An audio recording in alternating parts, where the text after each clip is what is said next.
IBK 투자증권 분당센터 정경민 차장 함께해 주셨습니다. 어서 오십시오. 네, 안녕하십니까. 자, 이제 월요일 또 개장 전에 몇 가지 다뤄보고 개장 준비도 들어가야 되고 일단은 뭐 매크로 이슈는 앞에 쭉 다뤘는데 놓친 것들은 한미 방위 협상 타결에 이어서 한미 연합훈련이 또 있고 물론 이제 그 외부 연합훈련은 아니고 이 워게임 형태인 것 같은데 이게 대북 자극 재료가 되는지 환율이 여기에서 지금 들썩거리고 있어서 원화가 지금 1132원? 호가가 얼마 나와요? 지금 32원 좀 32원? 넘게, 예. 한 4원 50전 네, 정도. 서울 한시의 금요일 종가가 1126원이니까 32원이면 6원 플러스인데 제법 높게 오른단 말이죠. 이거는 뭐 개장쯤에 가서 다시 풀어봐야 될 것 같고 자, 그냥 원래 준비했던 걸로 가겠습니다. 일반장전, 영원한 승자는 없다. 뭐 후발 주자들의 추격 레이스 이렇게 정했는데 전기차 얘기죠.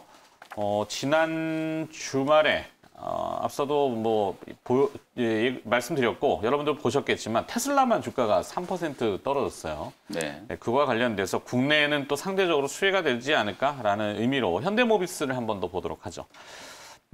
테슬라 올해 상반기 내에, 근데 상반기에 완전 자율주행, 풀 셀프 드라이빙, 뭐 FSD라고 표현하는 구독 서비스를 6월 전에는 내놓겠다 이렇게 공언을 했어요. 앨런 머스크가. 그럼에도 불구하고 주가는 거꾸로 역주행을 했는데 한 3.7% 넘게 하락했죠. 금요일날 종가는 $600 선을 내줬고 시가총액이 한 200조 원이 지금 1월 달에 증발했다고 합니다. 1월 말 시가총액이 1월 달은 아니고 1월 달부터 3월 달까지겠죠. 8,370억 달러가 최고치 944조 원. 근데 이제 금요일 날 뭐 한 5,470억 달러, 617조 원. 한 260조 원. 뭐 이게 얼마예요? 뭐 260조면은 삼성전자 반토막 날아간 거네. 그죠? 하여튼 날아갔습니다. 뭐 여러 가지 이유겠지만 뭐 첫 번째는 미국 금리가 오르면서 이제 성장주의 대표 아이콘인 테슬라의 조달 비용 우려가 올라간 거죠. 아직은 이 테슬라가 수익성보다는 외형을 계속 확장하는 그런 추세이기 때문에 뭐 스페이스X라든지 많이 들어보셨겠지만 여러 가지입니다. 많이 벌쳐놓은 것들이 있어요. 특히 또 이제 완전 자율주행을 가기 위한 비용들이 많이 들어가겠죠. 근데 이 조달 비용이 주가는 올라갔지만 금리가 올라가면은 아무래도 여러 가지 복합적인 상황이 좀 안 좋죠. 그게 이제 주가를 누르는 첫 번째 요인이었고 두 번째가 이제 우리의 포인트입니다. 사실 현대모비스를 보는 거는 전기차 업체들이 이제 무한 경쟁 돌입이죠.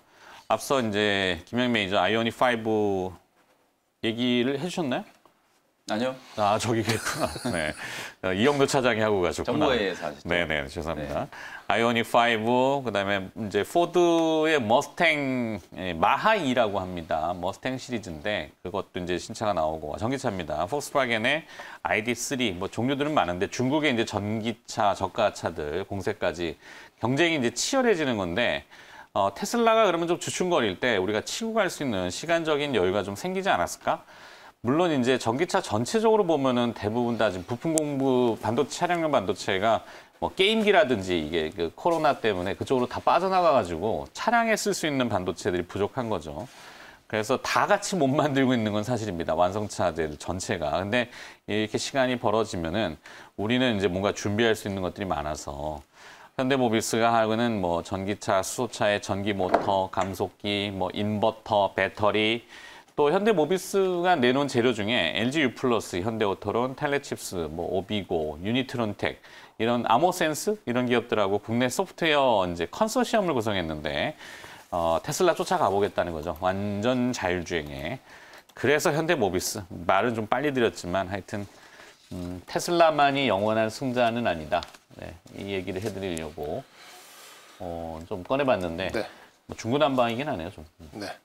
정리가 잘 안 됐어요. 좀 정리 좀 해주세요. 예, 뭐 제가 작년에 썼던 표현을 좀 빌리자면 테슬라가 절대적인 존재입니다. 전기차 시장에 혁신을 가져온 뭐 말하자면 이제 얼리 어댑터들을 자극시킬 수 있는 이제 그런 혁신을 좀 보였었고 먼저 치고 나가면서 이 절대적인 존재로서 이제 부상을 했는데 지금 와서 이제 좀 돌이켜 보니까 전부는 아니라는 거죠. 예, 테슬라가 시장에 뭐 절대적인 그런 파이를 가져가고 있는 건 맞습니다만 그러면서 제가 이제 썼던 표현이 100년 가까이 혹은 또 50년 가까이 자동차만 생산을 했었던 제국들이 가만히 있지 않을 것이다. 그러면서 이제 자동차 제국들의 역습은 2020년이 이제 기점이 될 가능성이 높다. 이렇게 좀 말씀을 드렸었는데 거기에 이제 핵심이 되는 것이 이제 현대차는 그동안에 이제 뭐 코나나 다른 전기차가 있었습니다만 전기차 전용 플랫폼을 이용해서 이제 신차를 발표를 한 게 이제 아이오닉 5고 전기차의 이 플랫폼 말 그대로 이제 플랫폼을 이걸 이제 기반으로 해가지고 여러 가지 이제 확장성을 좀 가져갈 수 있기 때문에 수혜가 현대모비스한테 될 수 있겠다. 이게 이제 대다수의 논리로 좀 보시면 될 것 같습니다.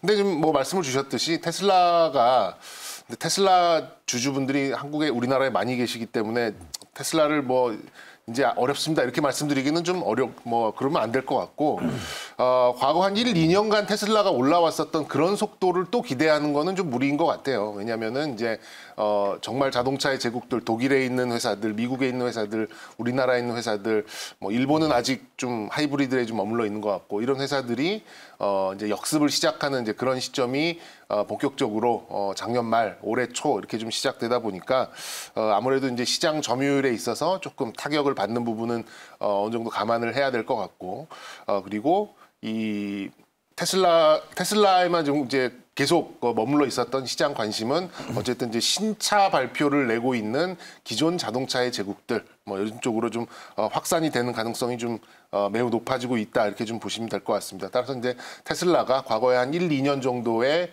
정말 가팔랐던 그런 상승세를 이 시점에서 또 기대하시는 거는 조금 무리일 수 있겠다 이렇게 좀 보시는 게 좀 좋을 것 같고요. 여기에 이제 핵심이 되는 부분이 아직까지는 전기차는 보조금을 빼고는 생각할 수가 없습니다. 이제 그래서 이제 테슬라도 보조금 정책에 맞추기 위해서 6천만 원에 10,000원인가 10만 원 빼가지고 이제 가격 정책을 이렇게 해놓은 부분이 있는데 이런 것들도 이제 보조금들이 이제 보조금을 이제 감안한 이제 그런 차량 가격들이 좀 발표가 되면서 점점 이제 테슬라의 아성을 공격하는 이제 그런 흐름이 좀 나올 가능성이 좀 높겠다라고 좀 생각이 들어요.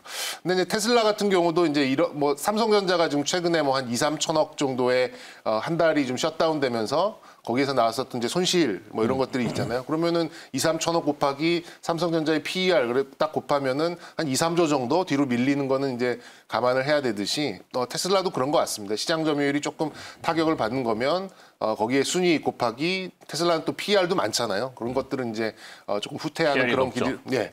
그렇다 보니까 이제 이론적으로 계산되는 주가의 하락은 이제 그렇게 좀 크게 간다라고 좀 보시면 될 것 같고요.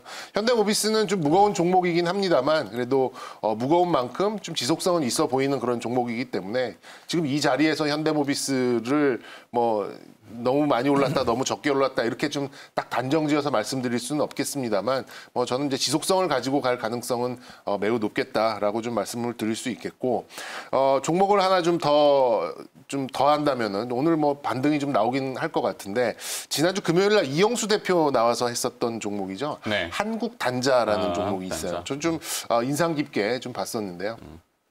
이제 전기차 쪽으로 가고 뭐 자율주행 뭐 이렇게 계속해서 이제 이 차량용 소프트웨어 이런 쪽으로 좀 커져 나가는 국면에는 커넥터는 정말 뭐 필수 불가결한 그러니까 범용 커넥터가 아니잖아요. 이게 이제 전기차 전용 이영수 대표의 표현에 빌자면은 이 네. 커넥터가 왜 중요해졌냐? 그러니까 OTA라고 하는 앞서 이제 테슬라도 FSD라고 하는 네. 이제 완전 자율주행을 가려면은 일단은 소프트웨어를 아마 다운을 OTA를 통해 가지고 자체 내에 그런 뭐 망이겠죠. 그걸 또 다운을 하면 그게 이제 뭐 비싸게는 1,000만 원 가까이 하는 모양인데 부담은 좀 되더라도 만약에 다운을 받으면은 월 데이터로는 구독을 해야 되니까 100달러씩 계속 내야 됩니다. 그죠?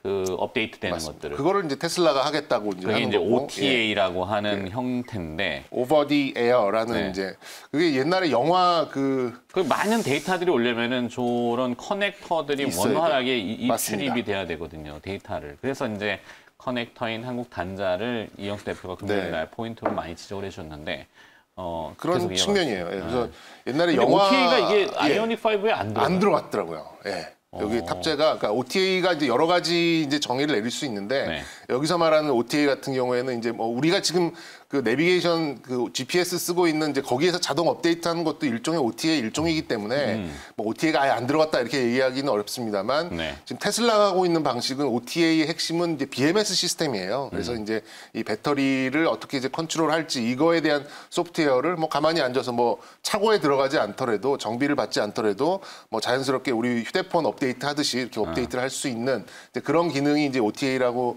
이제 좀 협의로 좀 생각을 할 수 있는데 이 부분이 이제 현대 아이오닉에는 좀 빠져 있는데 2022년, 2023년 정도에는 좀 탑재 예상이 좀 될 수 있지 않을까 이렇게 좀 보고 그래서 있는데 현대 모비스가 서둘러서 그 스크럽을 짰군요. 네, 그런 게 소프트웨어 있습니다. 업체들을 다 뭉쳐놨더라고요. 지금. 그러니까 그 아까 영화 얘기 말씀드리려다가 못 드렸는데 그 분노의 질주라는 영화를 보시면 네. 이제 상대 빌런으로 나오는 이제 샤를리스 테론이 이렇게 좀비 자동차들을 이렇게 확 막 주차장에서 떨어뜨리는 경우가 있어요. 원격으로 네. 수많은 자동차에 시동을 걸어가지고 막 질주하게 만들면서 이렇게 나온 게 그걸 보면서 그게 한 2, 3년 전의 영화니까 저게 될까라고 생각을 했는데 되더라고요. 네, 네. 그런 게 일종의 이제 OTA라고 좀 보시면 될 것 같고 그게 아직은 아이오닉에 좀 빠져 있어요. 그래서 이제 제가 갖다 붙이고 싶은 이 한국 단자라는 종목 같은 경우는 이 자동차용 커넥터에 좀 특화가 좀 되어 있고 그리고 이제 이 일반 범용하고는 확실히 다릅니다. 자동차는 이제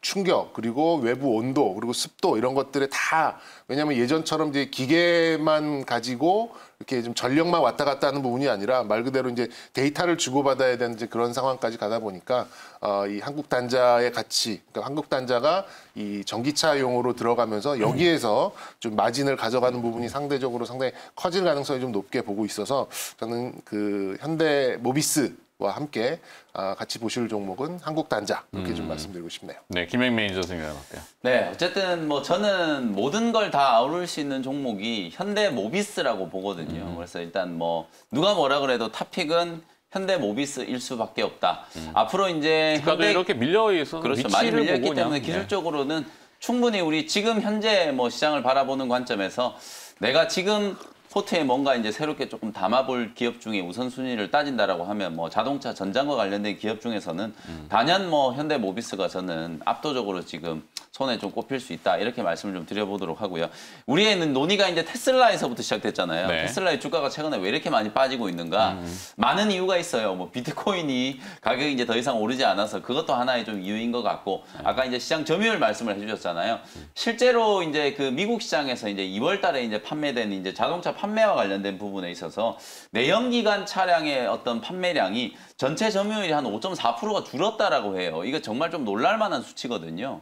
5.4%가 이제 줄어든 부분을 전기차들이 이제 치고 올라왔다는 얘기인데 테슬라도 이제 객관적인 판매 대수는 당연히 이제 전 분기 대비해서도 그렇고 전 월 대비해서도 판매 대수는 늘어났는데 전체 점유율이 이제 떨어졌다는 거죠. 아까 이제 그 포드의 이제 머스탱, 마하 E와 같은 이런 이제 SUV 모델이 이제 3,000대가 이제 넘게 팔렸다라고 하거든요. 한 3,700대 정도 이제 팔렸다라고 하니까 테슬라의 모델 Y가 이제 그나마 이제 거의 장악하고 있었던 SUV 이제 전기차 시장에서도 새로운 이제 경쟁자들이 분명히 나타나기 시작했다라는 거거든요. 이런 점유율의 하락이 어찌 보면 이제 테슬라의 주가가 이제 조금 떨어질 수밖에 없었던 근본적인 이제 이유였다. 그 정도로 지금 시장이 정말 빠르게 성장을 하고 있고 많은 기업들, 우리나라 이제 현대기아차를 필두로 한 글로벌 완성차 기업들이 이 전기차 시장을 상당히 좀 강력하게 이제 공략을 하고 있다라는 거기 때문에 그런 이제 전기차 시장에서 가장 핵심적인 이제 부품주, 사실 이제 부품주라고 얘기하기도 조금 이제 좀 뭐한 게 현대 모비스는 이제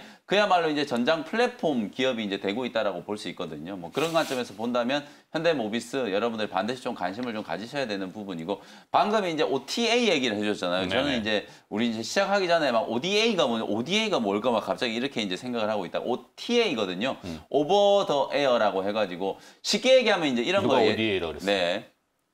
아, 제가 이제 잘못 들었다는 얘기고요. 아, 네. 그래서 이제 여러분들이 쉽게 생각해보면 이 OTA라는 게 뭐냐면 예전에 우리 내비게이션, 소위 말해서 이제 아이나비에 만약에 내비게이션을 이제 썼다라고 치면은 거기서 이제 메모리 칩을 꺼내가지고 컴퓨터에서 업데이트를 시켜가지고 다시 자동차에 끼웠잖아요. 그렇죠. 이게 정말 불편하잖아요. 요즘에는 이제 쉽게 얘기하면 내비게이션이 자체적인 이제 업데이트 이제 솔루션을 가지고 무선으로 이제 업데이트가 이제 되거든요. 아이오닉 5에도 내비게이션 업데이트는 이제 OTA 기능이 이제 탑재가 되어 있어요. 네. 근데 이제 그 외에 우리가 소위 말해서 얘기하는 거는 아까 차장님 얘기해 주셨던 것처럼 이제 배터리 매니지먼트 시스템이라든지 그 외에 이제 인포테인먼트, 자동차의 어떤 관제와 관련되어 있는 모든 이제 소프트웨어들을 자동으로 이제 업데이트하는 거. 그게 이제 그야말로 이제 미래차의 어찌 보면 완성이라고 할 수 있겠죠. 자율주행이라든지 이제 배터리라든지 이런 것들을 이제 그 모든 걸 이제 무선 통신을 이용해서 자체적인 이제 소프트웨어 업데이트가 가능한 이제 그런 기술을 이제 얘기하는 건데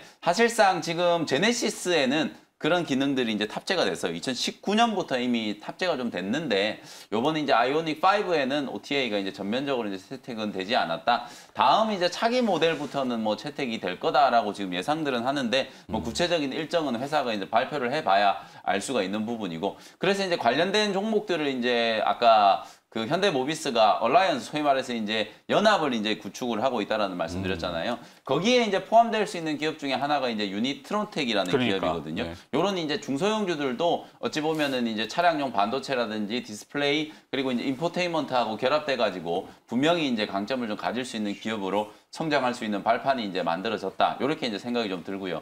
주말 동안에 이제 나온 이슈 중에 여전히 이제 차량용 반도체 품귀 현상이 좀 심각하다. 테슬라도 심지어 이제 공장을 지금 뭐 일부 셧다운이 좀 되고 있는 상황이고 GM이라든지 포드 미국 기업들뿐만 아니라 이제 우리나라 현대 기아차도 한두 달 내에는 이제 자동차 차량용 반도체가 이제 좀 부족해질 수 있다라는 얘기가 나오고 있잖아요. 그래서 결국은 앞서 말씀드렸던 것처럼 OTA라든지 이런 것들을 현실화하기 위해서는 반도체 칩, 특히나 이제 차량용 MCU, ECU 이런 것들이 이제 정말 좀 중요한 이제 부분으로 이제 부상이 좀 될 수밖에 없거든요. 근데 많은 이제 우리 뭐 삼성전자도 마찬가지지만 이 차량용 반도체가 사실은 안전성은 정말 뭐 생명과 직결되는 부분이기 때문에 정말 고도의 안전성이 좀 있어야 되는데 실제로 이제 돈이 잘 안 돼요. 그러다 보니 수익성이 좀 떨어지다 보니까 투자를 많이 안 하고 있는데 이제 정부 차원에서 차량용 반도체도 이제 국산화를 해야 되는 거 아닌가 이런 얘기들이 벌써 이제 주말에 나오기 시작했거든요. 뭐 자동차 반도체, 차량용 반도체의 국산화와 관련해서도 주목을 좀 받을 수 있는 기업들이 뭐 일부 있다라고 보여지는데 뭐 가장 대표적으로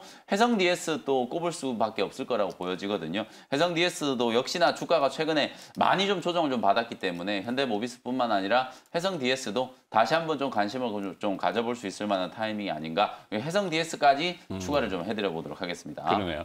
자, 앞서 현대모비스가 그 연합을 구성해서 차량용 구동에 필요한 여러 소프트웨어 시스템을 표준화, 공용화, 모듈화 통합에 나섰다 이렇게 되는데 일단 자율주행, 뭐 인포테인먼트, 뭐 이런 것들이 다 포함된 플랫폼 표준화라고 합니다.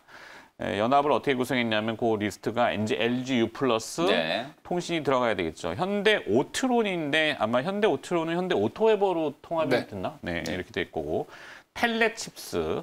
그다음에 오비고는 이제 비상장인 것 같고 유니트론텍 말씀하셨고 네.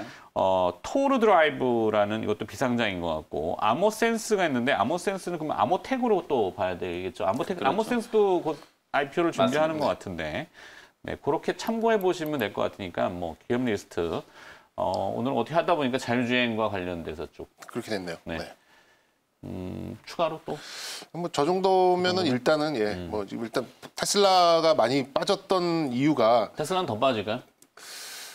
반등할 거라고 봅니다. 근데 이제 $600을 쉽게 너무 내줘가지고 반등 폭을 네. 많이 가져가기는 좀 어려워 보이지만 그러니까 이 보입니다만 테슬라 네. 주주분들도 의외로 많으시더라고요. 굉장히 많습니다. 굉장히 많으세요. 그죠? 네. 테슬라 어떻게 될 것 같아요? 테슬라 이제 $600 이제 좀 깨졌기 때문에 특히나 지난 금요일 날 하락이 되게 조금 충격적으로 좀 빠졌잖아요. 네. 장중에 지금 13%가 넘게 급락하다가 그나마 이제 낙폭을 만회한 게 이제 마이너스 3% 정도로 이제 마감이 좀 됐는데 여러 가지 복합적인 이유들이 있었어요. 분명히 뭐 빠질 수 있을 비트코인 만한. 얘기를 했을까? 그렇죠. 뭐 비트코인과 관련된 얘기도 저는 분명히 좀 영향이 좀 부정적인 영향이 좀 있었다라고 보여지고. 제니 옐런 재무부 장관이 바로 굉장히 불편하신 길 드러냈잖아요. 그렇죠. 그죠? 그러니까 또 바로 다음날 꼬리 내리고. 네, 근데 테슬라의 앨런 머스크가 어쨌든 요즘에 이제 조금 구설수에 많이 오르고 있다라는 것 자체도 CEO 네. 리스크가 이제 조금 부각된 면이 없지 않아 좀 있고요. 그러게요. 뭐 주가가 좀 빠지다 보니까 사실 테슬라는 그야말로 이제 프론티어, 전기차 시장을 어찌 보면 좀 개척한 기업이라고 볼 수 있잖아요. 오래전부터 투자를 하신 분들이 정말 많거든요. 네. 특히나 뭐 우리나라 연기금도 사실은 테슬라 한 종목에 거의 뭐 10조 원 가까운 차익을 챙겼다라고 하잖아요. 뭐 그 정도로 수익이 좀 많이 나 있는 기업이다 보니까 주가가 이제 빠지기 시작하면 좀 매도 관성이 붙어서 하락 쪽으로 이제 조금 빠르게 좀 조정이 좀 진행됐다라고 보여지는데요. 지난 주말에 이제 헤지펀드 밸런스의 주식 매도 얘기가 또 있었구나. 네, 그래서 이제 차익 매도와 관련된 이제 매물들이 어느 정도 좀 소화가 되면 한 650달러 정도 수준까지는 뭐 나름대로는 기술적인 반등이 저는 무난하게 나타날 수 있을 거라고 보여지니까요. 뭐 테슬라 우리 주주분들, 서학 개미분들도 너무 지나친 이제 걱정은 하지 않으셔도 된다는 말씀 조금 더 붙여드리도록 하겠습니다. 네. 자, 오늘 이벤트 있습니까? 네, 오후 4시에 무료 온라인 공개 방송 또 있으니까요. 이번 주 시장 뭐 되게 이슈들이 많거든요. 아까 뭐 짚어드렸던 것처럼 지표 발표부터 해가지고 우리나라는 또 수급적으로 뭐 선물 옵션 동시만기라든지 또 SK 바이오사이언스 또 청약과 관련된 이슈들 이런 일정들이 좀 많이 있기 때문에 이번 주 시장 대응 전략 또 오후 4시에 간단하게 좀 짚어드려 보도록 하겠습니다. 네. 자, MBN 골드 김영민 매니저, 종목 키워드 그리고 일발장전까지 함께 해주셨습니다. 오늘 고맙습니다. 네, 감사합니다.